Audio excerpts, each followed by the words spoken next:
Norwegian Wood is one of the most compelling, evocative, and one of the coolest songs in all of music history, including the Beatles catalog. It is a masterwork of writing, the lyrics, and a masterwork of sound. The first time I heard this, I was going back through the Beatles catalog in my 20s because I'd never really gotten into them when I was younger. I was more of a hard rock fan, and I was kind of going chronologically through their music. When I got to this song, it blew me away. It just stunned me. I had to listen to it 10 times in a row to try to figure out how they were making that sound with the sitar, the two guitars, and everything else. And then the lyrics themselves, trying to figure out the sort of cryptic lyrics. And it told me at the time that the Beatles were capable of something a whole lot more than their first 5 albums, which were enormously great, of course, themselves. But this song, the writing on this song, I want to get into that a little bit before I get into this. This is off the Rubber Soul album, obviously. But this is so well written, so different in the way it's written. In my perspective, it's almost like it's a dream. And we as listeners are voyeurs in this mise en scene that Lennon has created. Because it doesn't really make sense. And yet it does. And it's like he's talking to us, inviting us in. It's almost, first time I heard this, I actually felt like I was on the wall, a fly on the wall for this song. And I think he does that with the writing on this. So let me just go through this briefly so that we can sort of have this idea, or you can sort of understand what I'm talking about while we listen to this, the enormous sound on this to go with it. But he starts off with one of the greatest lines in music history. I once had a girl, or should I say, she once had me. So he sums up all relationships, virtually all relationships that way, because there's almost always one person in a relationship that's more emotionally connected to what's going on. So you may think you have that person, but really they've got you if you're more emotionally connected. They're a little bit more distant. So that summing up that he does. But in the very middle, he says, or should I say? And this is where he draws us in. It's brilliant. Because that's what we say as sort of an immediate extemporaneous thought that we have, when we're talking to somebody. You say, oh, I slept around a lot while I was in college. Or should I say, I was a whore. It's that immediate thought that you're having. So what he's doing is he's making it sound like he's giving us an immediate thought. I once had a girl, or should I say, she once had me. So it's like he's talking to us. It's brilliant. So he's pulling us in with that sort of cavalier comment, extemporaneous comment. But then it goes tactile on us. Brings us into the scene, this mise en scene. She showed me her room. Isn't it good, Norwegian Wood? It's brilliant. And the way that's done, it's so compact. This whole thing is so terse. And I'll get into the lines, how he does the verses on this, the clipped verses here in a second. But he doesn't say, she showed me her room. It's made of cheap pine wood. It's Norwegian wood. Because that's what he's saying. Norwegian wood was the slang, the snide way of saying that somebody had cheap pine in their flat or apartment, to make it look like they had money or whatever, or that they were a little bit higher class than they were. Norwegian wood was the slang term for that. But the fact that he says, isn't it good? It's a snide comment, Norwegian wood. So the first two verses on this are terrific. So the first one, the big surround feeling, sort of profoundness of it, with the clipped comment of, or should I say, and then going into, she showed me her room, isn't it good, Norwegian wood? And then it backs off a little bit and comes into a regular verse, sort of a bridge verse. She asked me to stay.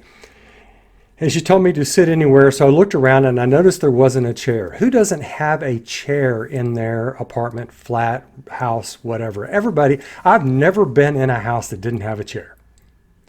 This is one reason why it almost seems like a dream. This whole song seems like. And then he goes in right after that to make it more seem like a dream. I sat on a rug, biding my time, drinking her wine. I just love the image of John Lennon sitting on a rug.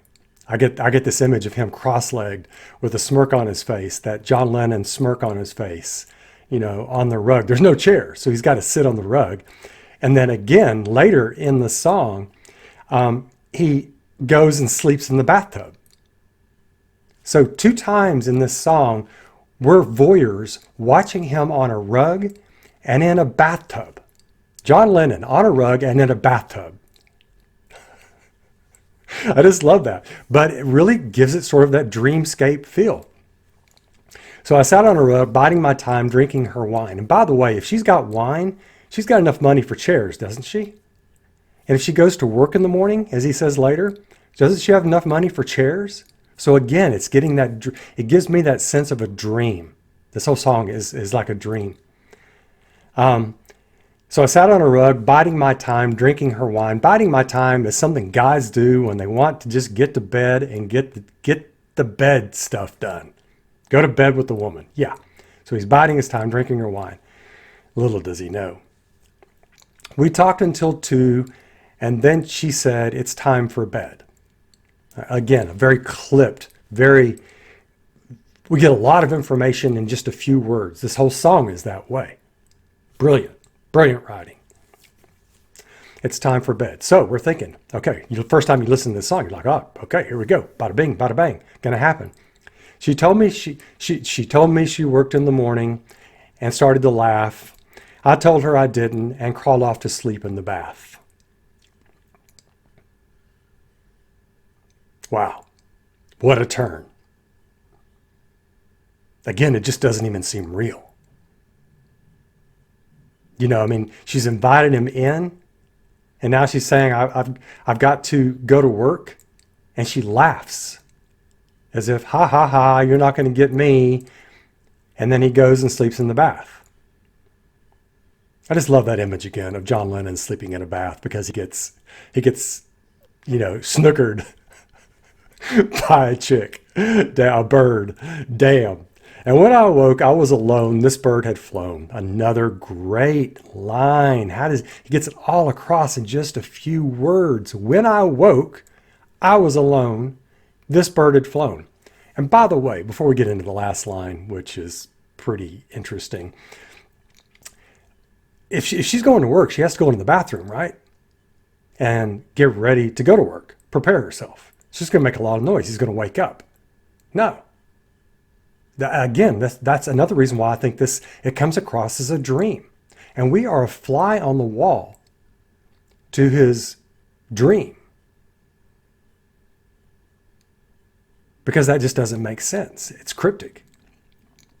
And of course, the last verse, which has been discussed, thousands of times on the internet and elsewhere. So I lit a fire, isn't it good, Norwegian wood? He lights the place up. And there's been a lot of speculation as to what Norwegian wood is. Is it actually a joint? Is it pot? Is it the Norwegian slang for a Norwegian guy getting a hard-on, Norwegian wood? Is it the cheap pine? So Paul McCartney himself put all that to rest, allegedly, by saying, no, this is a straightforward song. But the last stanza is a metaphor. He didn't light a place on fire. He's being petulant. The girl's going to snub him, so he's just going to light the place on fire. Metaphorically, he's going to get his revenge. That's the way I took it when I first heard it. That's the way I still take it. But it is interesting because Lennon allows the petulance to come through. So I lit a fire, isn't it good, Norwegian wood? It's sort of like him saying that the Beatles are more popular than Jesus. It's just the shit that he says. And I love it for that reason. But anyway, one thing I want to talk about real quick is just the stanzas, the verses themselves. And that is that they're very unusual in the sense that they are 3-line verses, 3 very clipped lines. And it's almost like he's looking up at us while as voyeurs, saying, I once had a girl, or should I say, she once had me. She showed me her room, isn't it good, Norwegian Wood? And then that sort of bridge, she asked me to stay. But then I sat on a rug, biding my time, drinking my wine. We talked until 2, and then she said, it's time for bed. So these 3-line verses, and then the 2 bridges that are your that are standard verses. And then when I awoke, I was alone, this bird had flown. So I lit a fire, isn't it good, Norwegian Wood? It's just almost like he's sort of telling us quickly what the story is, in his dream. That's the way I see it. But anyway, who knows? It's just masterful writing. And of course, this song it's one of the first songs in rock history to have a sitar, arguably the first song to use it, of course, in a big way. And it was Harrison's idea to put it in there, and it gives it more of that dream feel, the sitar does. So let's listen to this, just unfortunately, very short song, 2-minute song, basically, from Rubber Soul. Here we go.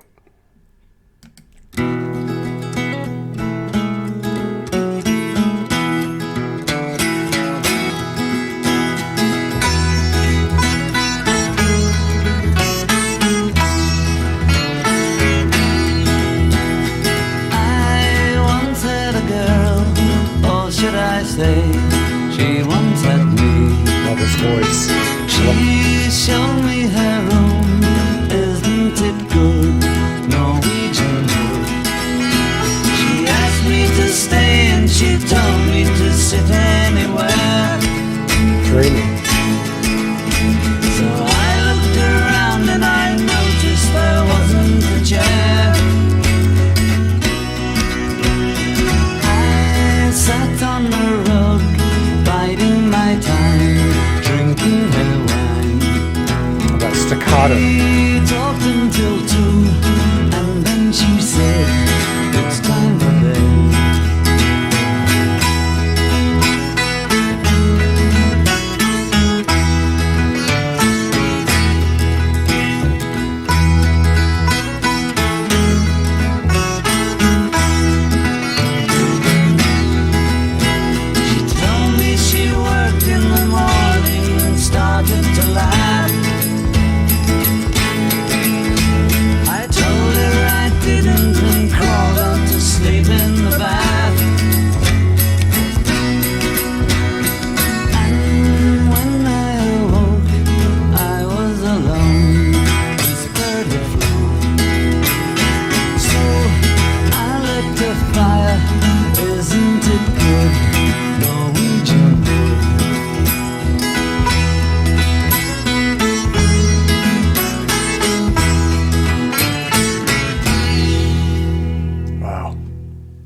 Just wow.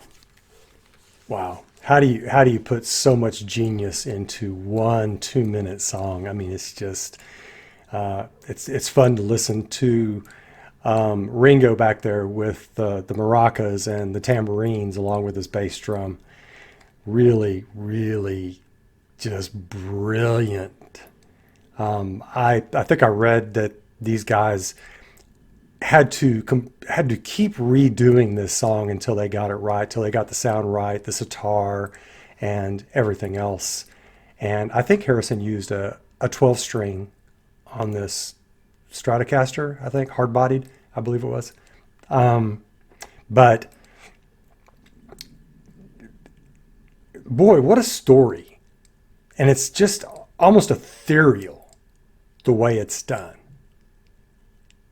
In that sense, I'm not sure there's another song that quite grabs me that way, where it takes me into that sort of ethereal dreamscape and just keeps me there for the entire time. It's brilliant. Just simply astounding. Wow. Yeah. So this really, I think, marked the sort of the, well, Rubber Soul itself marks a turning point for the Beatles. But this song, for me, on that album, probably is the most transitional, taking them into the later period. Wow, it's profound. Okay, if I messed up anything or missed anything, y'all let me know and add to it if you would as well. I'm not an expert on the Beatles, so I'll be glad to hear that. Anyway, y'all take care. I'll catch you soon. Bye now.